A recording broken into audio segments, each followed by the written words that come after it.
Tenho 33 anos e nos últimos 17 anos da minha vida, trabalhei na construção civil, começando literalmente do zero. Imagina só, carregando carrinhos de mão cheios de concreto sob um calor insuportável de quase 35 graus, subindo toras de madeira por 3 lances de escada, suando e ralando como se o mundo dependesse disso. Hoje, sou supervisor de equipe em um canteiro de obras e lidero meu próprio time, mas essa conquista foi longe de ser fácil. Antes de contar como cheguei até aqui, preciso que você entenda de onde eu vim, porque isso explica tudo o que está por trás dessa história. Crescer em casa era como viver numa realidade paralela e distorcida. Eu era praticamente invisível, enquanto minha irmã mais nova, a Emma, era tratada como uma celebridade que acabara de descobrir a cura do câncer. Não é exagero. A casa inteira parecia um santuário dedicado a ela. Em cada parede, prateleira e superfície havia troféus, certificados e fotos que comemoravam cada pequena conquista dela. Recitais de balé, competições de piano, premiações em concursos de soletração. Tudo era exibido como se fossem relíquias preciosas num museu. Eu tinha exatamente uma foto em casa, uma única, da minha formatura no ensino médio, escondida num álbum empoeirado que provavelmente não via a luz do sol desde os primeiros anos da década passada. E olha que eu não era nenhum preguiçoso ou problemático. Joguei futebol americano e participei da luta livre. Mantive média B+ na escola mesmo trabalhando meio período, e nunca tive problemas com a lei. Mas para meus pais, isso era só o básico, o esperado. Não havia elogios ou celebrações, só um reconhecimento seco, e às vezes um bom trabalho se eles estivessem de bom humor. Naquele ambiente, minha raiva cresceu sem ninguém perceber. Comecei a malhar pesado ainda no segundo ano do ensino médio, não só para ajudar no futebol, mas para canalizar toda essa frustração. A academia virou meu refúgio. Enquanto Emma recebia aulas particulares de piano e dança, eu malhava no nosso velho quintal, com um banco de supino enferrujado e alguns halteres usados que comprei com o dinheiro que ganhei cortando grama. Meu pai nunca se interessou pelo que eu fazia. Estava sempre ocupado filmando as apresentações de dança da Emma. E sabe o que mais dói até hoje? Posso contar nos dedos quantas vezes meus pais foram às minhas lutas de wrestling. Eram 3 de 4 anos que competi no time principal. Sempre tinham alguma desculpa. Recital da Emma, competição dela, ajuda com o dever de casa dela. No meu último ano, ganhei o campeonato estadual da minha categoria. Nenhum deles estava lá. Por quê? Porque Emma tinha uma audição para um programa de dança no verão. Programa esse que ela largou depois de 2 semanas. Quando fiz 16 anos, já trabalhava em construção nas férias de verão, mas não por necessidade financeira. Não éramos pobres. Meu pai tinha um emprego confortável num escritório e minha mãe trabalhava meio período como corretora de imóveis. Eu trabalhava porque preferia estar longe de casa. O pessoal do canteiro virou minha verdadeira família.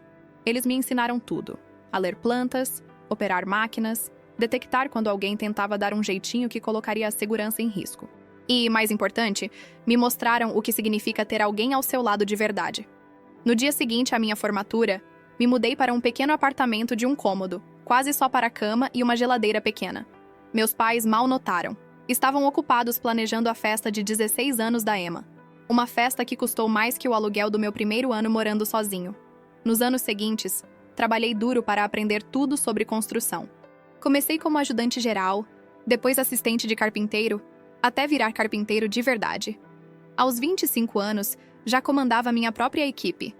Os colegas me respeitavam porque sabiam que eu já tinha feito cada trabalho que pedia para eles fazerem. Não era um chefe de prancheta que não sujava as mãos, eu estava lá na linha de frente, sujo, levantando peso pesado junto com eles. Enquanto isso, Emma entrou numa faculdade particular cara. Adivinha quem pagou por isso? Ela mudou de curso 3 vezes até se decidir por algo tipo comunicação ou marketing. Cada vez que ela voltava para casa, era como se o Messias tivesse aparecido. Minha mãe preparava jantares elaborados, meu pai tirava o dia para passar tempo com ela. E eu?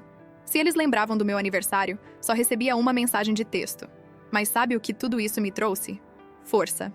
Cada conquista ignorada, cada jogo que eles faltaram, cada vez que escolheram ela em vez de mim, só alimentava meu fogo interno.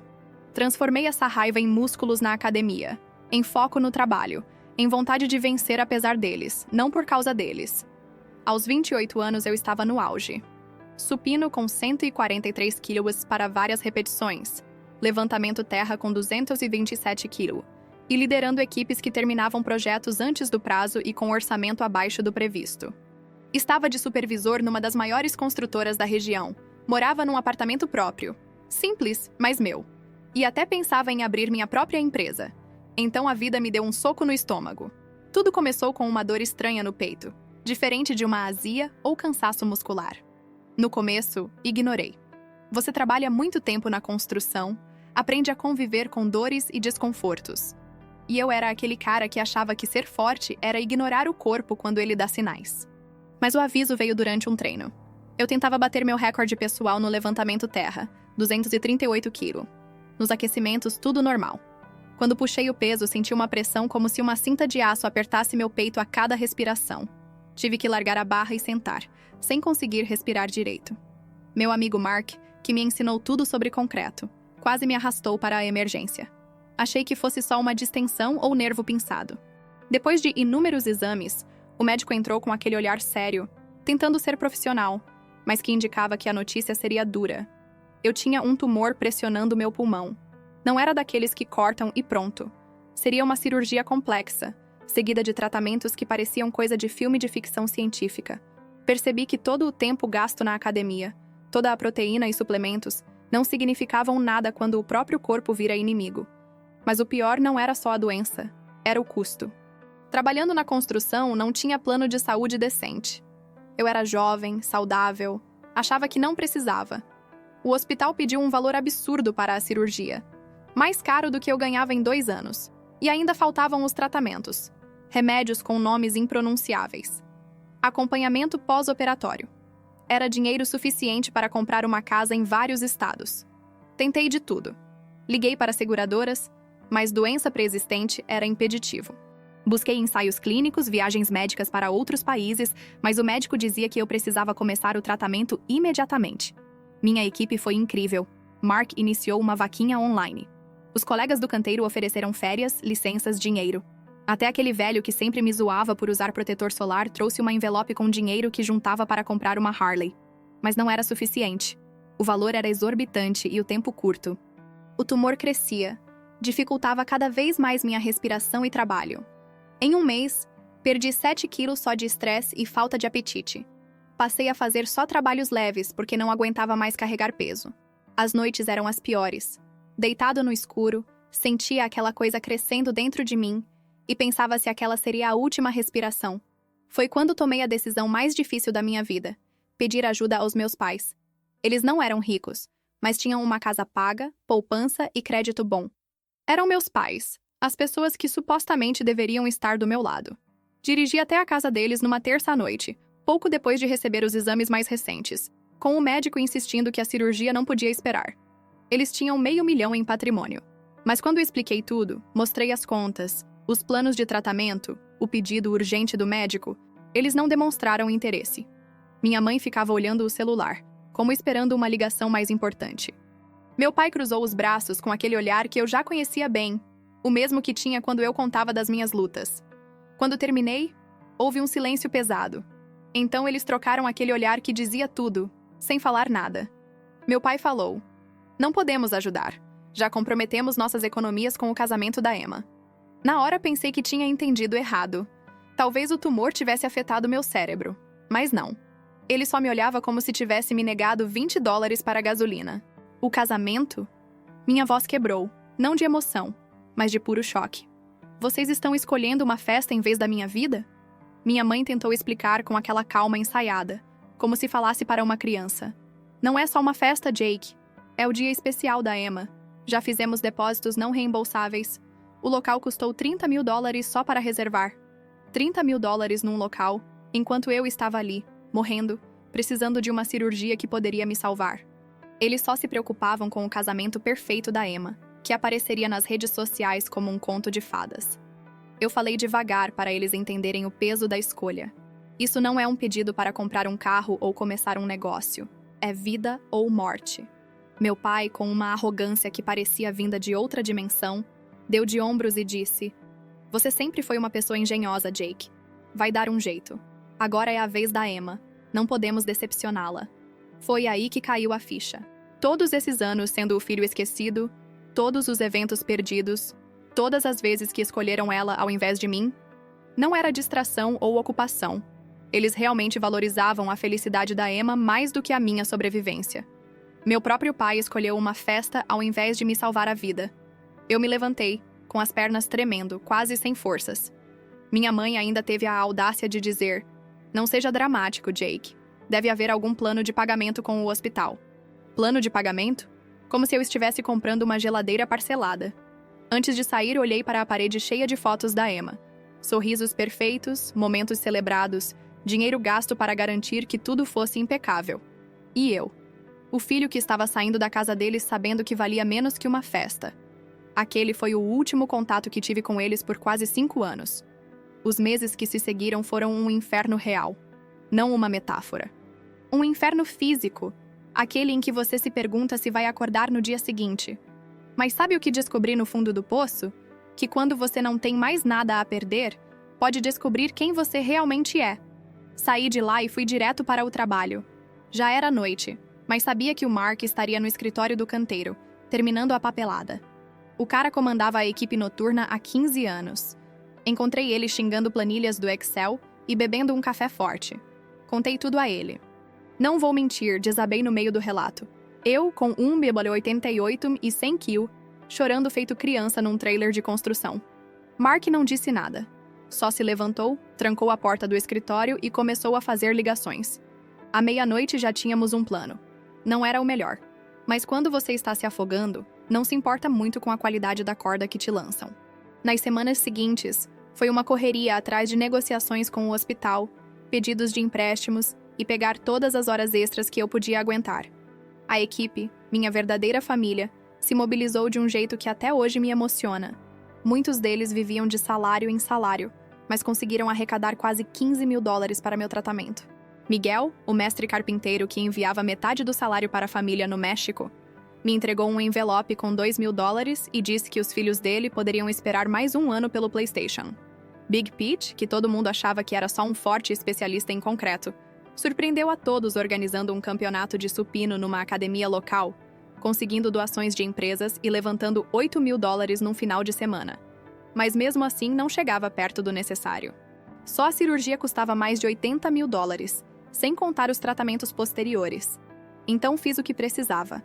Vendi minha caminhonete, que havia restaurado nos finais de semana durante 2 anos. Vendi meu computador gamer customizado, todo o equipamento de academia que tinha, até o relógio do meu avô, a única coisa que ele me deixou.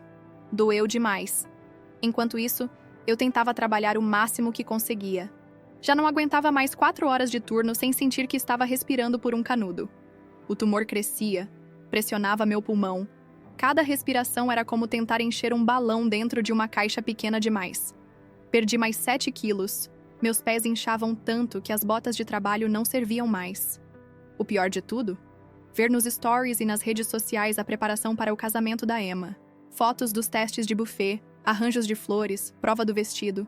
Cada post era uma facada no peito. Só o orçamento das flores dava para pagar uma sessão de quimioterapia. O vestido de grife custava o equivalente ao meu primeiro tratamento.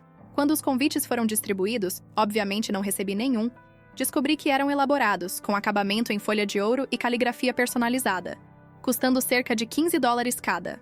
Foram $1.000 só em convites de papel que a maioria jogaria fora, enquanto eu lutava para respirar entre os turnos do meu emprego. O que ninguém esperava é que a vaquinha iniciada pelo Mark chamasse a atenção de um dos fornecedores da obra, uma grande empresa de materiais de construção comercial. O CEO daquela companhia havia perdido o irmão para o mesmo tipo de câncer que eu tinha. Um dia ele me ligou pessoalmente dizendo que queria ajudar.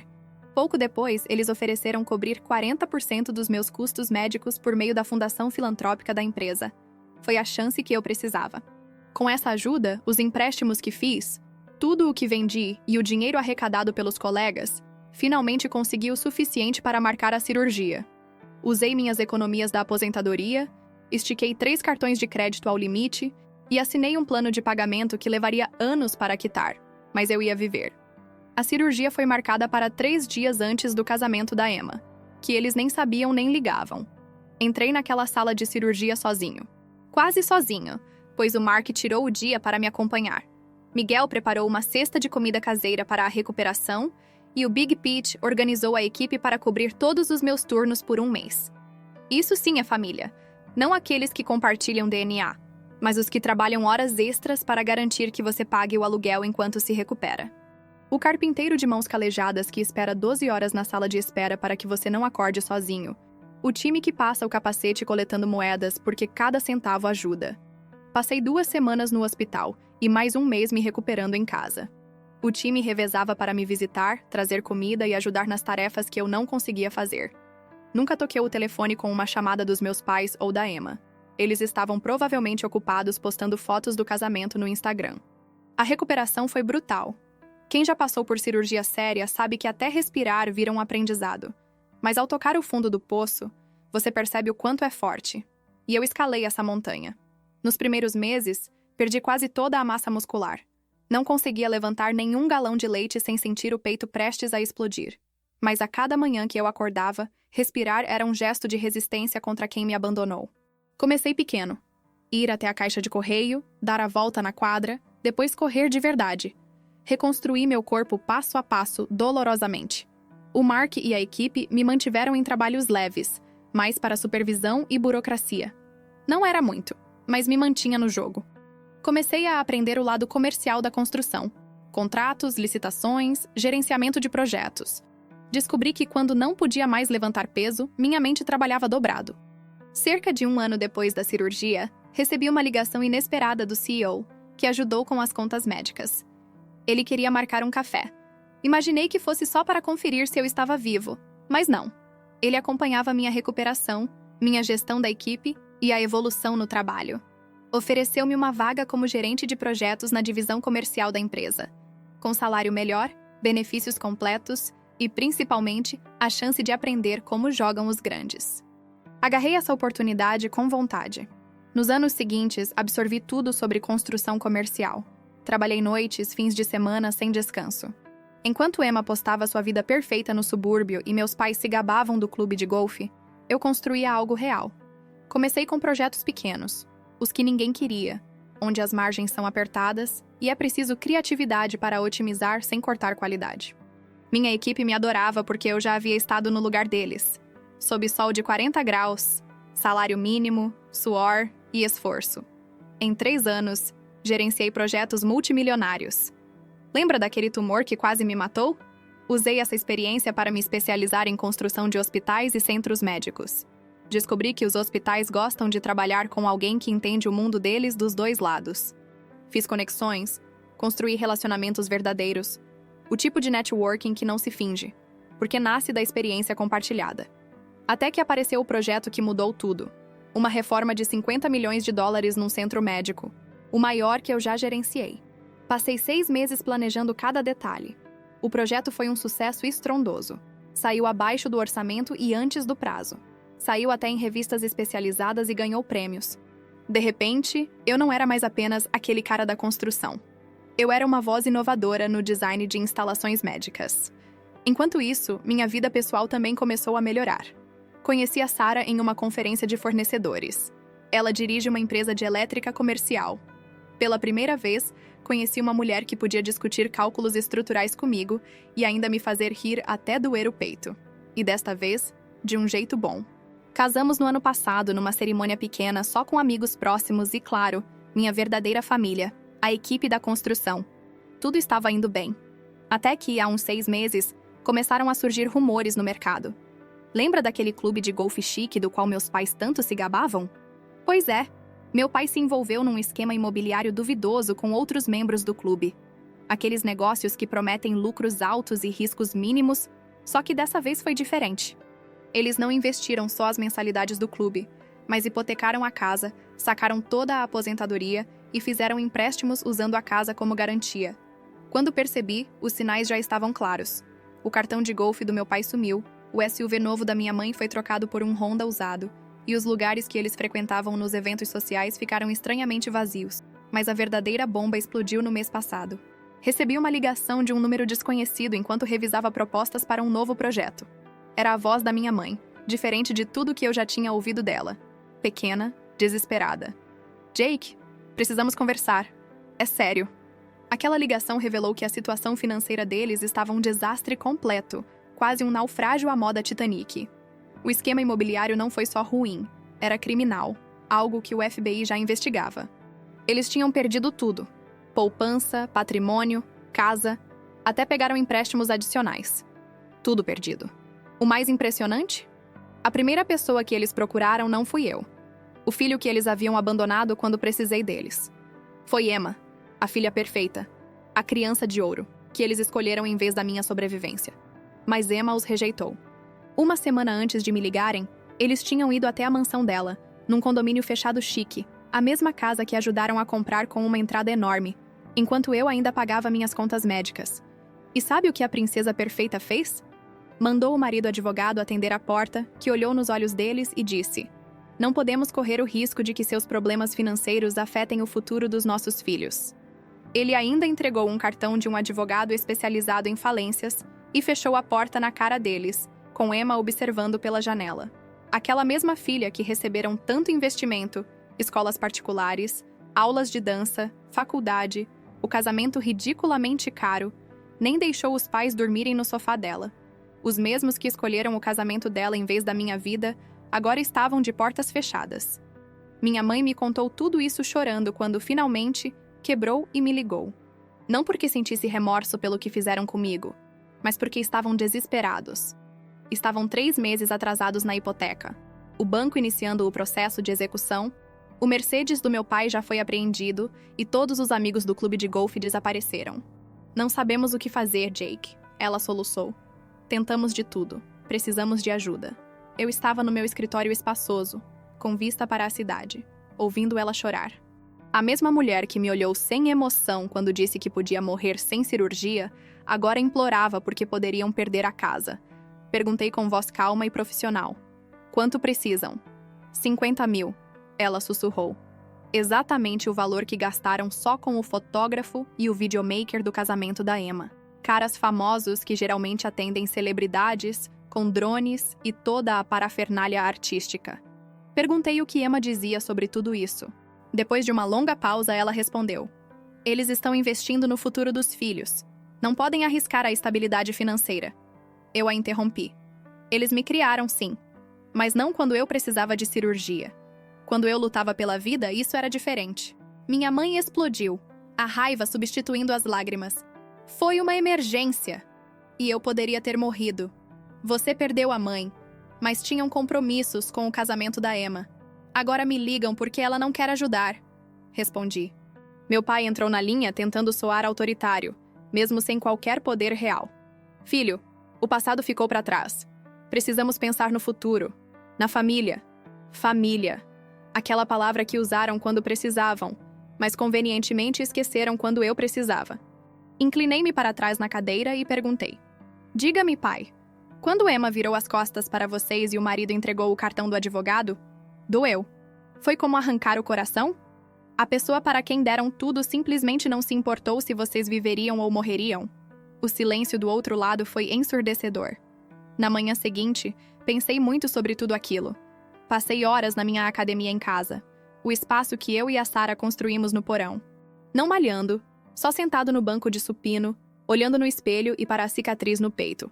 A marca da cirurgia que tive que lutar sozinho para conseguir. No dia seguinte, recebi uma ligação do banco que administra a hipoteca dos meus pais.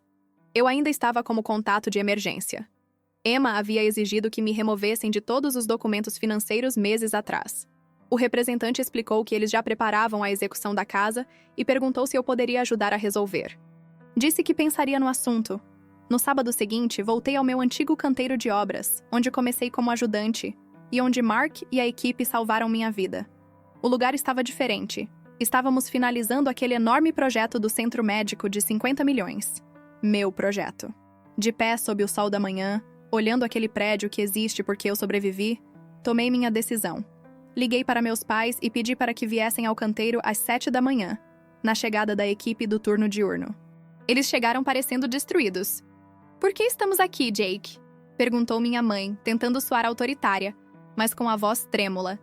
Eles pareciam deslocados, com roupas de luxo casual, cercados por homens e mulheres em roupas de trabalho, realmente produzindo algo real. Me virei para eles e disse: Vejam este prédio. Este centro médico existe porque eu sobrevivi, não por causa de vocês. Apesar de vocês. Cada pessoa que recebe tratamento aqui, cada vida salva, é porque eu consegui sem vocês. Meu pai tentou falar, mas cortei. Trouxe vocês aqui para entenderem uma coisa. Há 5 anos, sentei na sala de vocês e pedi ajuda. Precisava de $80.000 para uma cirurgia que salvaria minha vida. Vocês escolheram o casamento da Emma, uma festa que custou mais do que o que eu precisava para sobreviver. Minha mãe interrompeu com voz baixa. Pedimos desculpas, estávamos errados, sabemos disso agora.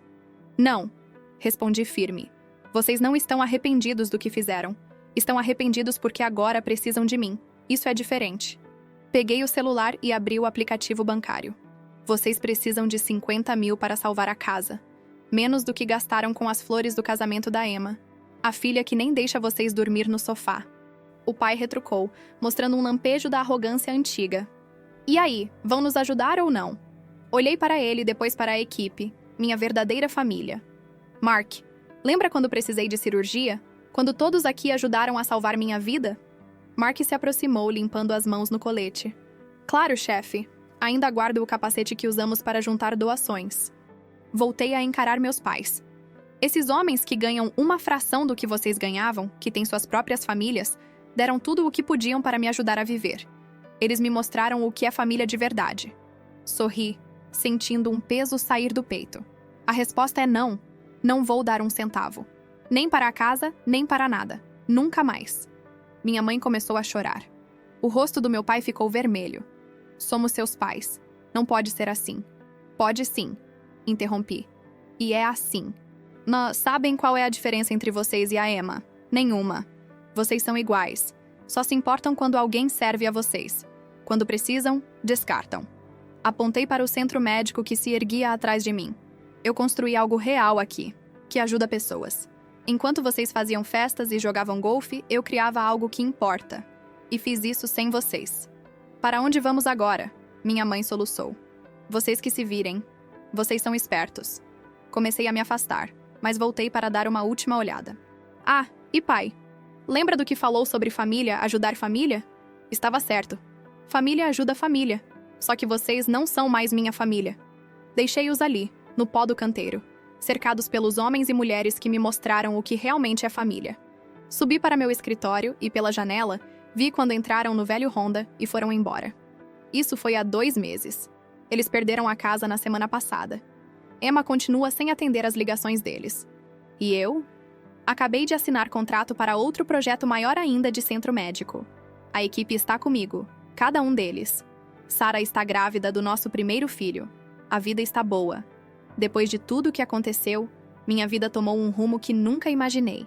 Aquele câncer que quase me derrubou acabou me impulsionando para um caminho que me trouxe mais sucesso, respeito e realização do que eu poderia sonhar. Me tornei um gerente de projetos respeitado, com uma equipe fiel que confia no meu trabalho e na minha liderança. E não foi só na carreira. A Sarah e eu estamos construindo nossa família, e isso me dá uma força que nenhuma adversidade pode tirar.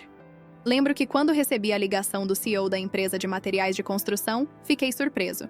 Ele viu no meu esforço de recuperação e no jeito que eu gerenciava a equipe uma oportunidade, e me abriu portas que antes pareciam inalcançáveis. Aquela promoção mudou tudo, pois trouxe estabilidade financeira e benefícios que antes eu nem conhecia. Foi a chance de transformar toda aquela luta em algo concreto e duradouro.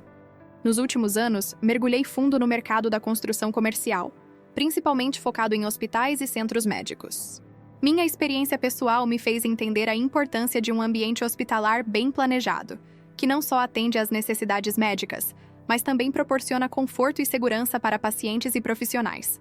Isso se tornou minha paixão e minha especialidade.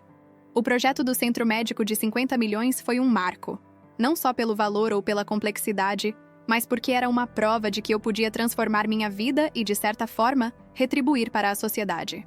Cada detalhe pensado, cada prazo cumprido e cada economia feita significavam que mais pessoas teriam acesso a um atendimento melhor e mais humano. A Sarah, que sempre esteve ao meu lado, me ajudou a equilibrar o lado profissional com o pessoal. Ela entende as pressões do nosso setor e compartilha do sonho de construir algo maior, não só em concreto, mas em vida. Nosso casamento, apesar de simples, Foi um momento de celebração verdadeira, com a presença da equipe que se tornou minha família verdadeira. Aqueles que estiveram comigo nos momentos difíceis e nas conquistas. Por mais que meus pais e Emma tenham me rejeitado e preferido uma festa à minha vida, eu encontrei na minha equipe e na minha esposa a verdadeira família que sempre procurei. A dor daquela rejeição, do abandono, foi canalizada em trabalho duro, em disciplina e em crescimento pessoal. E não foi só isso.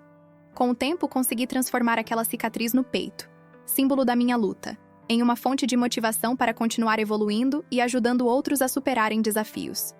Aprendi que mesmo quando as pessoas que deveriam estar ao seu lado falham, ainda existe uma rede de apoio pronta para ser construída. Às vezes nos lugares e nas pessoas mais inesperadas. Agora, com um projeto maior pela frente e a chegada do nosso primeiro filho, sinto que tudo valeu a pena. Não só por mim, mas por todos que depositaram confiança em mim quando ninguém mais acreditava. A vida é imprevisível, e as escolhas que fazemos moldam nosso destino. Eu escolhi lutar, me reinventar e construir um legado que vai muito além da rejeição e do abandono.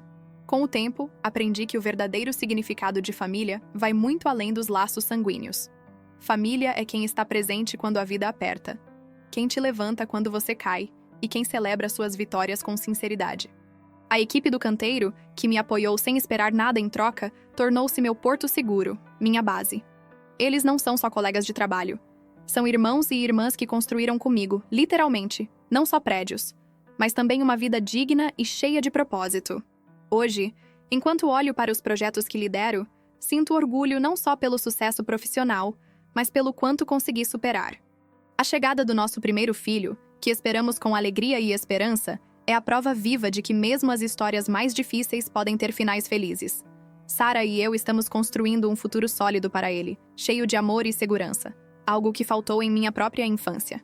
Meus pais? Eles perderam muito mais que uma casa. Perderam a chance de terem um filho por perto, vivo e de sucesso. A rejeição que me deram, escolhendo a festa da Emma em vez da minha cirurgia, definiu quem eles são para mim. Pessoas que preferem a aparência da felicidade a enfrentar a realidade do sofrimento. E essa é uma escolha deles, não minha. Hoje, eu escolho cercar-me de pessoas que realmente importam. Pessoas que vestem o capacete e arregaçam as mangas junto comigo. Que não desistem diante da adversidade, mas a enfrentam com coragem e determinação. Porque família é isso. Um pacto silencioso de apoio e lealdade que nem sempre vem do sangue, mas do coração. Enquanto meus pais e Emma enfrentam as consequências de suas escolhas, eu sigo construindo, não só edifícios, mas uma vida plena, com significado e amor genuíno. Karma pode demorar, mas quando chega, cumpre seu papel. E eu aprendi que o melhor jeito de lidar com quem te abandona é se tornar a melhor versão de si mesmo, deixando para trás quem não merece seu esforço e carinho. Essa é a minha história. Uma história de luta, rejeição, superação e, acima de tudo, de esperança. Porque no final, a vida sempre dá uma chance para quem está disposto a lutar por ela. Mesmo quando parece que todos já desistiram.